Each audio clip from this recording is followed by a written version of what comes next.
Bienvenidos a un nuevo tutorial de artes visuales.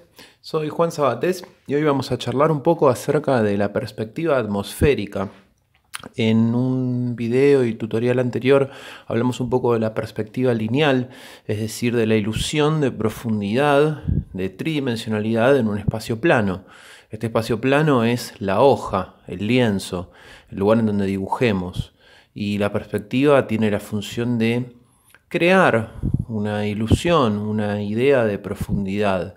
En el primer tutorial lo que hablamos fue acerca de cómo provocarla desde el dibujo, desde la línea, desde la geometría. Pero la perspectiva atmosférica tiene que ver con el valor tonal, con el color, y es un fenómeno que lo podemos encontrar en cualquier parte, es mucho más distinguible que la perspectiva lineal y la identificación de sus partes, como la línea de horizonte, las fugas y demás componentes.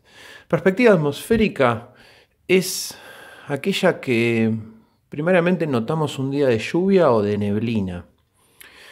Aquí tenemos una foto, me pareció que lo más acorde para explicar el concepto era a partir de fotografía, en donde este edificio que está detrás, o no tiene el mismo nivel de nitidez que la figura.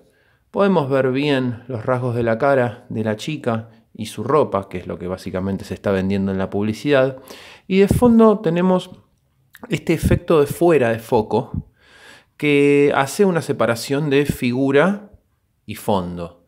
El plano en este caso queda separado en dos.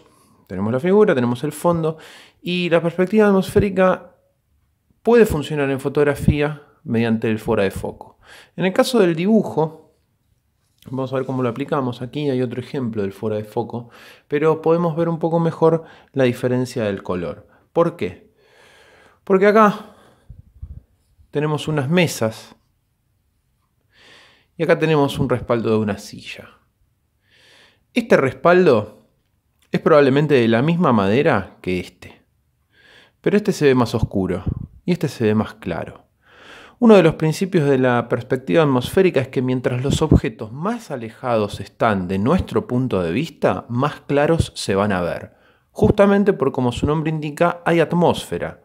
Hay mucho menos aire, mucho menos masa de aire y de atmósfera entre nosotros espectadores, o en este caso el fotógrafo que tomó esta fotografía. Hay mucho menos aire y atmósfera entre la cámara que tomó la foto y la modelo que la cámara que tomó la foto y este fondo. En fotografía el recurso de la profundidad de campo, que es así como se llama técnicamente en fotografía, cuando el fondo está fuera de foco y la figura está nítida, es un punto que ayuda a separar estas dos partes. En el caso de la pintura o del dibujo, se puede hacer por color y de esa manera es este mismo tono que está aquí en el fondo no tiene el mismo valor, se aclara. Lo vamos a ver mucho mejor en este ejemplo, que es el que vamos a tomar para ver la aplicación en dibujo. Acá tenemos a dos personas que están a caballo y están viendo un paisaje amplio. Los dos casos anteriores no eran muy típicos de perspectiva atmosférica, ya que esta atmósfera, mientras a más distancia, más se nota. Por eso citaba el caso de el día de lluvia o el día de neblina, cuando vemos un edificio que está a 2 o 3 cuadras de nosotros, que lo vemos mucho más claro, más agrisado. Es porque esa neblina o esa llovizna o el humo mismo genera una cortina de atmósfera que hace que el objeto se aclare. Pierde nitidez también porque está a la distancia y no vemos el detalle, pero pasa algo con el color. Esto es algo que sucede acá. Las montañas, nosotros cuando las vemos a lo lejos, una montaña bien sobre el final, la vemos en una tonalidad azul, celeste, más tirando no al marrón, sino incluso al azul, como una sombra fría. Y estoy prácticamente seguro que esta roca que tenemos en primer plano es el mismo componente que la montaña que está acá. Básicamente porque es la misma demografía, es el mismo paisaje. Pero aquí toma otro tono. Si el tono general de la piedra es esto, un promedio, digamos, este de acá, aquí es más claro. Si tomamos una muestra de este color o de este color en comparación con este, lo vamos a ver más claro. Sobre todo hay algunas zonas en donde se nota más. Esto no quiere decir que no haya sombras, pero las sombras no son tan intensas. Acá hay una sombra intensa, por ejemplo. que es mucho más clara que una sombra del primer plano. Lo mismo sucede con los pastos. Acá vamos a tener sombras mucho más intensas y este pasto es probablemente el mismo que está acá. Pero acá la sombra no se ve tan oscura como esto. ¿Cómo aplicar esto en una composición? Vamos a tomar esta misma composición como ejemplo y vamos a marcar un par de cosas. Para lo cual vamos a utilizar lápices acuarelables para ejemplificar. Vamos a utilizar una gama que esté vinculada con esto, similar. Y vamos a mostrar que no es necesario que sea una composición figurativa para generar una sensación de volumen. Entonces vamos a utilizar el marrón para marcar básicamente y voy a hacer de manera mucho más geométrica el fondo. Me voy a olvidar de las figuras. Vamos a hacer de cuenta que las figuras no están en esta foto. Tomamos entonces esta imagen, vamos a hacer el primer plano y la roca. Vamos a marcar, vamos a trabajarlo de una manera muy esquemática, que bien podría ser una abstracción. Supongamos que esto es la roca, el objeto en primer plano, y este plano de acá. Luego aquí hay una perspectiva, hay una fuga que va hacia allá. Nótese que el punto de fuga, si seguimos la línea, va hasta allá y va hasta ahí. El punto de fuga está por acá. Eso es útil para marcar, porque sabemos de que esto va a ir fugando hacia allí.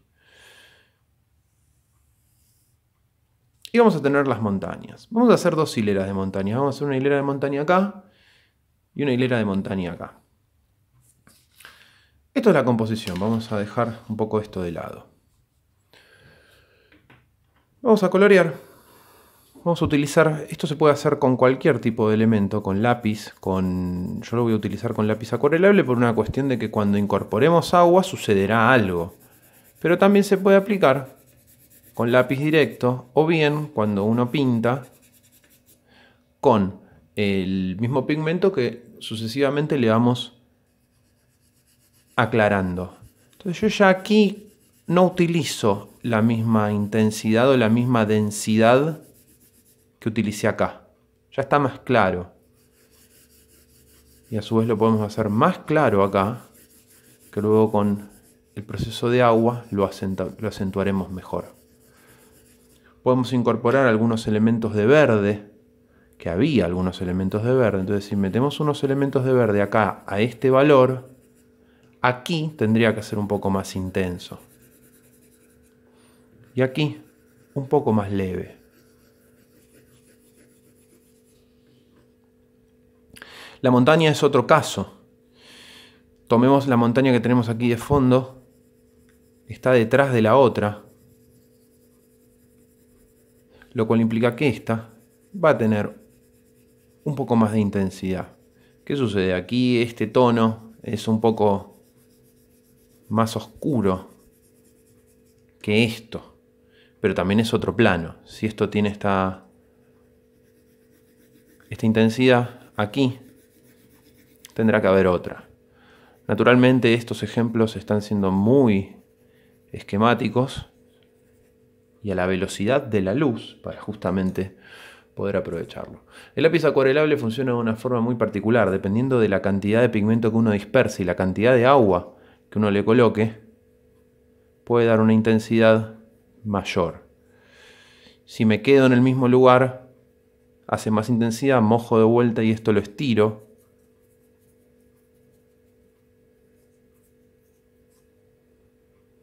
Y una cosa útil en el caso de querer generar esta sensación de perspectiva atmosférica es ir de lo más cercano a lo más alejado. Entonces vamos a ir con poca agua a esto. Así se arma un tono más oscuro. Al no colocarle tanta agua no se diluye tanto y tiene más presencia. Si estos dos son los tonos que están en primer plano, los que están detrás deberían ir haciéndose cada vez más claros. Para lo cual podemos involucrar más agua en el proceso. En las zonas que se generan las uniones, podemos colocar más agua para dar más sensación de diferencia. Y así sucesivamente. Nótese que el verde con el naranja se mezclan, esto es intencional, genera un tono particular, o sea, un tono no tan marcado. Y aquí llegamos al final, viendo que este tono claramente se va generando un degradé, una profundidad, un nivel de ilusión de profundidad. Vamos a ir por último con la montaña, antes de proceder al cielo, que es otro caso. Aquí es donde se ve bien el ejemplo. Podemos hacer una difusión aquí para que ese horizonte quede mucho más claro y hacer alguna mancha acá para unirlo.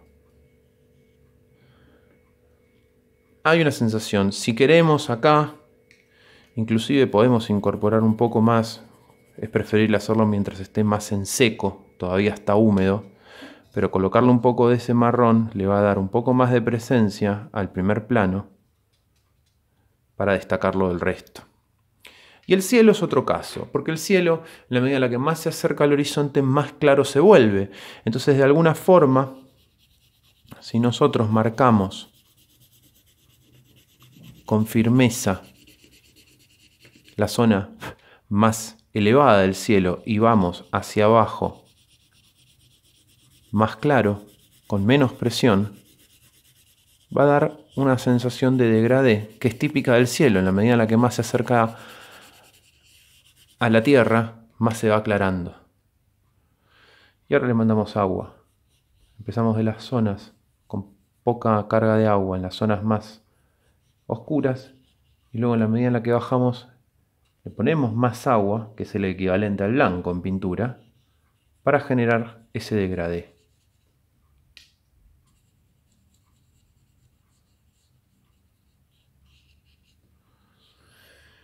De aquí entonces se desprende una cuestión. En la medida en la que los objetos que están a la distancia se acercan a la línea de horizonte, se aclaran. La línea de horizonte es esa línea imaginaria que divide cielo y tierra y que está muy lejos, es inalcanzable, es el punto más lejos a donde la vista puede llegar. Esa es una de sus definiciones dentro de lo que es las teorías de perspectivas visuales. Entonces, en la medida en la que todo converge hacia esa línea de horizonte, sea visible o no, los objetos se van a ir aclarando, pero a su vez, la sucesión de planos de objetos también generan de mayor a menor calidad de imagen y de nitidez. Esto en la imagen que vimos en un inicio se puede apreciar también aquí, donde tenemos una hilera de lo que parecen ser árboles, que están casi como línea negra, y eso mismo aquí ya está más azulado. Es el mismo objeto, pero que a la distancia cobra otro valor. Si colocamos este mismo grado de oscuridad aquí, se anula un poco la sensación de profundidad. Y esto es útil porque también se puede aplicar a nivel composición abstracta. Una composición abstracta también puede aplicarse esto teniendo una sensación de profundidad, sin importar que los objetos ahí representados tengan una referencia a algo real. Así que fundamentalmente la perspectiva atmosférica es un fenómeno que nos ayuda a crear profundidad más allá de línea de horizonte, puntos de fuga y los elementos que ya vimos que tienen que ver con la profundidad geométrica y de escala de los objetos. Lo que tenemos por perspectiva atmosférica es un concepto que nos ayuda más cuando incorporamos color o valor, porque también se puede trabajar dentro de lo que son las escalas de grises, es generar esa sensación de fuga, pero no solamente desde lo geométrico, sino también desde los valores y los planos de color. Espero que les sea útil, presten atención a lo que tienen a su alrededor cuando salen. Nótese que los días de neblina o de llovizna, este fenómeno se hace muy presente y que una vez que lo empezamos a ver, lo empezamos a comprender como para aplicarlo también a nuestros trabajos. Espero que les sea útil y que lo apliquen en sus trabajos. Un abrazo.